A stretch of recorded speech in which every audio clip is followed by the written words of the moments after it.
सोनापुर एक सुंदर सा गांव था, जहाँ की सुबह आमतौर पर पक्षियों के चहचहाने से होती थी। उसी गांव के चौक पर माधव अपनी रेड़ी को जोर लगाकर धक्का दे रहा था, जिस पर केवल पत्ता गोभियों का ढेर लगा था। सूरज सिर पर था और माधव के चेहरे पर निराशा। गोभी ले लो, ताजी पत्ता गोभी ले लो। तभी एक काकी उसके पास आई और कहा, अरे माधव, कल भी तो गोभी ही लाया था। क्या तेरे खेत में इसके अलावा और कुछ नहीं उगता? घर में सब अब गोभी देखकर मुंह बनाने लगे हैं। क्या करूं काकी, खेत में फसल ही यही हुई है। बहुत सस्ती दे रहा हूँ, 2 किलो ले लो। नहीं रे बेटा, मुफ्त में भी देगा तो कोई नहीं खाएगा। कुछ नया लाए तो बता देना। सबको कुछ नया चाहिए, पर नया लाने के लिए पैसे कहाँ से आएंगे? अगर आज ये गोभी नहीं बिकी तो कल का चूल्हा भी नहीं जल पाएगा। माधव वहीं सड़क किनारे बैठ गया। तभी उसका पुराना दोस्त सोमू वहाँ से गुजरा। क्या हुआ माधव, आज फिर गोभी का ढेर घर ले जा रहा है? हाँ सोमू, कोई भी इसे खरीदने को तैयार नहीं है। सब इन पत्ता गोभी से पक गए हैं। समझ नहीं आता इन पत्ता गोभियों का क्या करूं। भाई, तूने शहर में कुछ समय उस दुकान पर काम किया था ना, जहाँ लोग इसी गोभी को बारीक काट कर कुछ सफेद पोटली जैसा बनाते थे। क्या नाम था उसका? मोमोस? हाँ सोमू, वो लोग पत्ता गोभी का ही इस्तेमाल करते थे। सोमू की बात माधव के दिमाग में घर कर गई थी। उस शाम माधव घर लौटा तो उसके मन में एक ही धुन सवार थी। उसने अपनी बची हुई सबसे अच्छी पत्ता गोभी उठाई और उसे बारीक काटना शुरू किया। अगर मैं इन गोभियों को फेंकने के बजाय इनका रूप बदल दूं तो शायद बात बन जाए। मैदा घर में थोड़ा पड़ा ही है। वो रसोई में मसालों के साथ कुछ प्रयोग करने लगा। खुशबू फैलने लगी तो उसका पड़ोसी करीम चाचा अंदर आए। माधव मियाँ, ये कैसी खुशबू आ रही है? आज क्या कोई दावत की तैयारी है? आइए चाचा, दावत तो नहीं पर एक कोशिश कर रहा हूँ। ये देखिए, मैंने इन गोभियों को मसालों के साथ पकाकर इस मैदे की लोई में भर दिया है। अरे, ये तो छोटी छोटी सफेद पोटलियाँ लग रही हैं। इन्हें तेल में तलोगे क्या? नहीं चाचा, इन्हें बस भाप में पकाऊंगा। ये बिना तेल का खाना होगा, जो गांव वालों के लिए बिल्कुल नया होगा। बिना तेल का? क्या लोग खाएंगे? यहाँ तो सबको तला भुना पसंद है। स्वाद अच्छा हुआ तो सब खाएंगे चाचा। बस दुआ कीजिए कि ये भाप में ठीक से पक जाए। कल सुबह गांव के चौराहे पर मैं इसी का ठेला लगाऊंगा। हिम्मत तो बड़ी है तेरी। चल, ये पक जाए तो एक मुझे भी चखाना। अगली सुबह सूरज की पहली किरण के साथ ही माधव गांव के चौराहे पर पहुंच गया था। उसने अपनी रेडी के एक तरफ कटी हुई पत्ता गोभी रखी थी और दूसरी तरफ पीतल के एक बड़े बर्तन से भाप निकल रही थी। गांव के लोग जो रोज माधव को गोभी बेचते देखते थे, आज रुक रुक कर उसे ताकने लगे।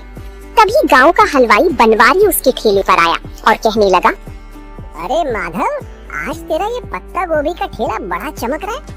ये बड़े बर्तन में क्या उबाल रहा है भाई? सुबह सुबह चाय बना रहा है क्या? नहीं बनवारी भाई, ये चाय नहीं है, इसे मोमोज कहते हैं। शहर का बड़ा मशहूर नाश्ता है। आज पहली बार अपने गांव में लाया हूँ। क्या? नाम तो बड़ा अजीब है, पर खुशबू बड़ी सोंधी आ रही है। इसमें डाला क्या है? वही अपनी ताजी पत्ता गोभी है भाई, बस बनाने का अंदाज नया है। ये देखिए, साथ में ये लाल चटनी भी है। तभी गांव का एक बुजुर्ग उसके पास आया और उसने कहा, बेटा, ये दिखने में तो बड़ा कोमल लग रहा है। क्या ये बुजुर्गों के खाने लायक है? मेरे दांत अब सख्त चीजें नहीं चबा पाते। बाबा, ये तो मुंह में जाते ही घुल जाएगा।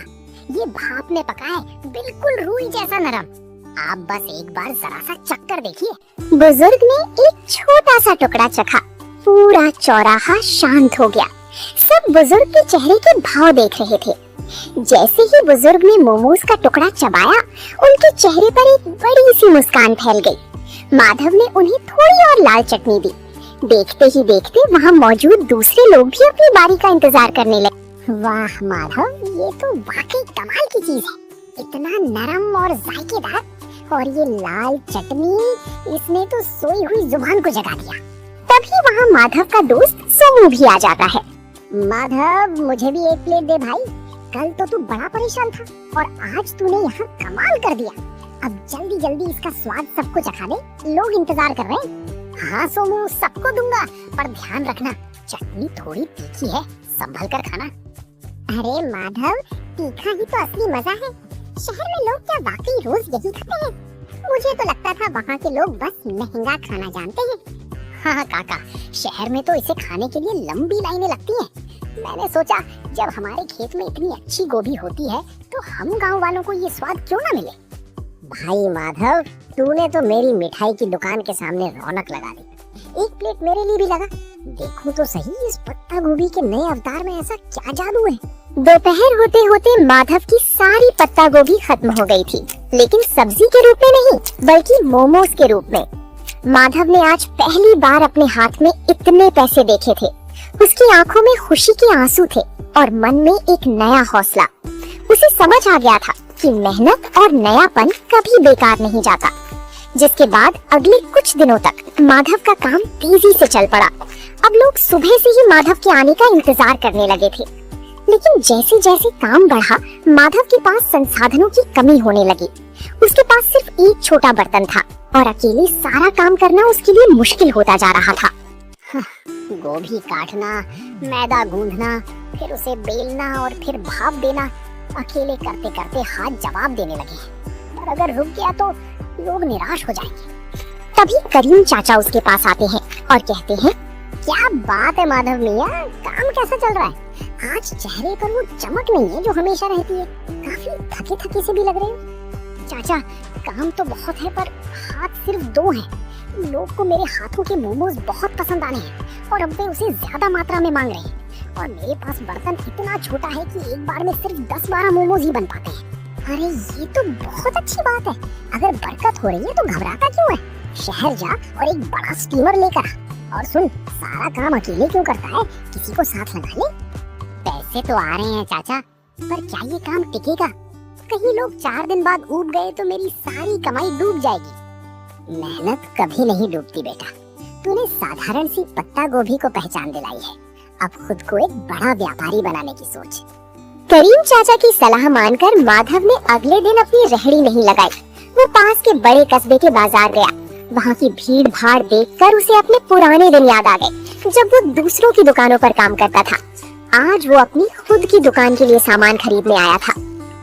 आइए भाई साहब, क्या दिखाऊं? होटल के लिए बर्तन चाहिए या घर के लिए? मुझे मोमोज बनाने वाला सबसे बड़ा 3 मंजिला बर्तन चाहिए। और हाँ, एक ऐसी मशीन भी देना जिससे सब्जियां बहुत बारीक कट सके। बड़े बर्तन की मांग तो बहुत है। आप कहाँ से आए हैं? शहर में दुकान खोल रहे हैं क्या? नहीं साहब, गांव में मेरा छोटा सा मोमोज बेचने का काम है। वहाँ लोगों को उसका स्वाद बहुत पसंद आ रहा है। ये तो बड़ी अच्छी बात है। ये लीजिए, ये स्टील का सबसे बढ़िया बर्तन है। इसमें एक साथ 50 मोमोज आराम से बन जाएंगे। और ये रही आपकी नई मशीन। इससे आपकी मेहनत आधी हो जाएगी। शुक्रिया। अब गांव लौटकर मुझे सिर्फ खाना नहीं बनाना, बल्कि अपने काम को और बेहतर बनाना है। कल से गांव वालों को मोमोज खाने के लिए इंतजार नहीं करना पड़ेगा। माधव जब नए बर्तनों के साथ गांव लौटा तो शाम हो चुकी थी। रास्ते में उसने ढेर सारी पत्ता गोभी खरीदी। उसे पता था कि अब उसका संघर्ष एक नए मुकाम पर पहुंच चुका है। उसने रात भर जागकर नए बर्तनों को साफ किया और अगले दिन की तैयारी की। अगली सुबह जब माधव चौराहे पर पहुंचा तो उसकी रेहड़ी का नजारा बदला हुआ था। 3 मंजिलों वाला ऊंचा स्टील का स्टीमर सूरज की रोशनी में चमक रहा था। गांव वाले ये नया अजूबा देखने के लिए जमा हो गए। माधव के चेहरे पर एक नई चमक थी, क्योंकि अब उसे ग्राहकों को इंतजार नहीं कराना पड़ता था। वाह भाई माधव, ये क्या रॉकेट ले आया आज? ये तो बड़ा आलीशान लग रहा है। रॉकेट नहीं है सोमू भाई, ये 3 मंजिला स्टीमर है। अब एक साथ कई लोग मोमोज खा पाएंगे। कल तक तुम लोग शिकायत करते थे ना कि देर लगती है, लेकिन अब इसकी मदद से नहीं लगेगी। अरे भाई, बर्तन तो बड़ा कर लिया, पर क्या स्वाद वही रहेगा? अक्सर काम बढ़ने पर लोग जायका भूल जाते हैं। भनवारी भाई, जायका तो मेरी मेहनत में है, बर्तन में नहीं। आप बस देखते जाइए। आज मैंने चटनी में एक खास चीज और मिलाई है, खेत का ताजा पुदीना। माधव, सुना है तूने कस्बे से कोई मशीन भी मंगवाई है? क्या मशीन से खाना बनाएगा? नहीं काका, मशीन सिर्फ सब्जियां बारीक काटने के लिए है। मेहनत तो अभी भी इन हाथों की ही रहेगी। मशीन से बस मेरा समय बचेगा, ताकि मैं आप सबको गर्मा गर्म खाना खिला सकूं। उस दिन माधव की रेहड़ी पर इतनी भीड़ थी कि गांव का मुख्य रास्ता जाम होने लगा। माधव बड़ी फुर्ती से हाथ चला रहा था। वो पत्ता गोभी की फिलिंग भरता, उन्हें आकार देता और स्टीमर में सजाता। कुछ ही मिनटों में भाप के साथ मोमोज तैयार हो जाते। तभी गांव के पटवारी जी अपनी गाड़ी से वहां रुके। माधव, ये क्या शोर मचा रखा है तुमने? पूरा गांव यहीं जमा हो गया है क्या? प्रणाम पटवारी जी, कुछ नया शुरू किया है। ये पत्ता गोभी के मोमोज हैं। आप भी जरा चक्कर देखिए, फिर बताइएगा कि गांव में ये कैसा लग रहा है। पटवारी जी ने जैसे ही एक निवाला खाया तो उन्होंने कहा, वाकई मैंने शहर में कई जगह के मोमोज खाए, पर तुम्हारी ये पत्ता गोभी की फिलिंग और ये देसी पुदीने वाली चटनी, इसका कोई जवाब नहीं। तुमने तो कमाल कर दिया। शुक्रिया साहब, बस सोच रहा था कि अपनी गोभी को फेंकने से अच्छा है उसे इस तरह लोगों तक पहुंचाया जाए। माधव, अगले हफ्ते तहसील के कुछ बड़े अधिकारी गांव आ रहे हैं। क्या तुम उनके लिए भी ऐसा कुछ इंतजाम कर सकते हो? मैं चाहता हूँ वो देखें कि हमारे गांव के युवक कितने मेहनती हैं। ये तो मेरे लिए सौभाग्य की बात होगी साहब। मैं उनके लिए सबसे बेहतरीन मोमोज तैयार रखूंगा। माधव के लिए ये सिर्फ एक ऑर्डर नहीं था, बल्कि उसके हुनर को मिलने वाली सरकारी पहचान की शुरुआत थी। उस रात माधव ने चैन की नींद ली, क्योंकि अब वो सिर्फ एक गरीब सब्जी वाला नहीं, बल्कि गांव का मोमोज मैन बन चुका था। पटवारी जी का वादा माधव के लिए एक बहुत बड़ी चुनौती और अवसर दोनों था। तहसील के अधिकारियों का आना कोई छोटी बात नहीं थी। माधव ने तय किया कि वो इस मौके को हाथ से जाने नहीं देगा। उसने अपने छोटे से रसोई घर को साफ किया और अपनी रेहड़ी को अच्छे से सजाया। माधव बेटा, कल का दिन बहुत बड़ा है। सुना है शहर से बड़े साहब लोग आ रहे हैं। क्या तूने सारी तैयारी कर ली? हाँ चाचा, मैंने आज सुबह ही खेत से सबसे ताजी और कोमल पत्ता गोभी तोड़ी है। मैं नहीं चाहता कि स्वाद में जरा भी कमी रहे। बस थोड़ा डर लग रहा है। डर कैसा? तूने तो पूरे गांव का दिल जीत लिया है। वो तो फिर भी बाहर के लोग हैं। बस अपनी सादगी और सफाई का ध्यान रखना। सोमू, तू कल मेरी मदद करेगा? मुझे प्लेटें लगाने और पानी पिलाने के लिए किसी भरोसेमंद इंसान की जरूरत होगी। तू चिंता क्यों करता है भाई? मैं सुबह ही पहुंच जाऊंगा। हम दिखा देंगे कि हमारे गांव का स्वाद किसी बड़े शहर के होटल से कम नहीं है। दोपहर का समय था। तहसील के अधिकारी अपनी गाड़ियों से गांव की चौपाल पर पहुंचे। पटवारी जी ने गर्व के साथ माधव की रेहड़ी की ओर इशारा किया। माधव के चेहरे पर एक विनम्र मुस्कान थी। उसने बड़ी ही सफाई से अधिकारियों के सामने गर्मा गर्म मोमोज परोसे। पटवारी जी, मैंने सुना था कि यहाँ का कोई युवक बहुत अच्छा काम कर रहा है।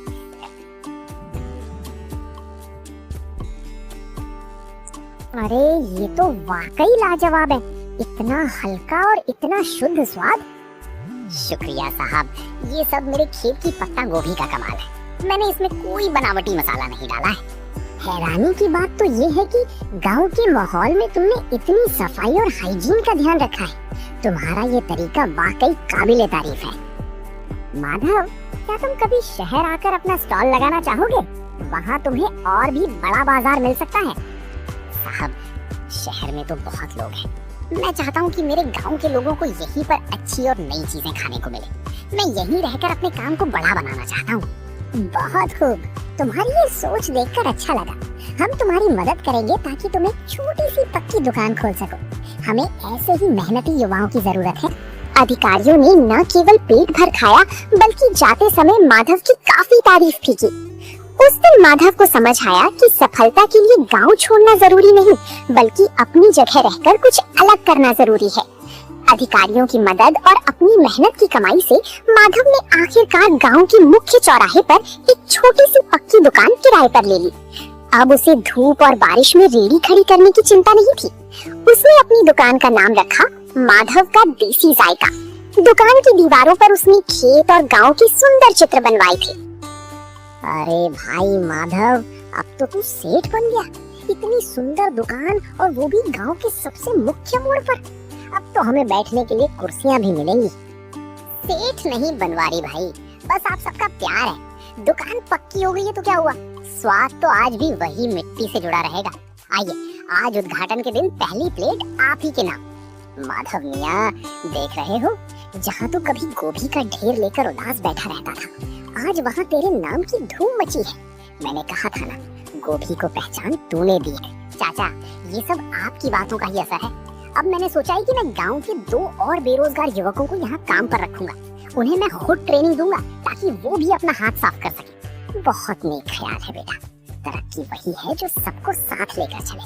वक्त बीतता गया। और माधव की दुकान अब केवल सोनापुर ही नहीं बल्कि आसपास के 10 गांवों में मशहूर हो गई। लोग दूर दूर से उसके पत्ता गोभी मोमोज खाने आने लगे। माधव ने कभी अपनी गुणवत्ता से समझौता नहीं किया। वो आज भी रोज सुबह अपने खेत से ताजी गोभी खुद तोड़कर लाता था। माधव भाई, आज तो शहर से भी कुछ लोग आए थे, कह रहे थे कि सोशल मीडिया पर तुम्हारी दुकान की बड़ी चर्चा है, अब तो तुम्हें शहर में भी ब्रांच खोल लेनी चाहिए। सोमू, शहर की चकाचौंध अपनी जगह है, पर जो सुकून इस गांव की हवा और अपनों के बीच काम करने में है वो कहीं नहीं। मेरा मकसद सिर्फ पैसा कमाना नहीं था, बल्कि अपनी मेहनत को एक नई दिशा देना था। तुमने वाकई साबित कर दिया कि अगर इरादा पक्का हो तो एक गरीब सब्जी बेचने वाला भी अपने हुनर से तकदीर बदल सकता है। मेहनत का कोई विकल्प नहीं होता सोमू। आज जब मैं पीछे मुड़कर उन पत्ता गोभी से भरी रेहड़ियों को देखता हूँ तो मुझे गर्व होता है कि मैंने हार नहीं मानी। तो दोस्तों, आप लोगों को ये कहानी कैसी लगी कमेंट करके जरूर बताएं और ऐसी कहानियों को देखने के लिए वीडियो को लाइक करें और चैनल को सब्सक्राइब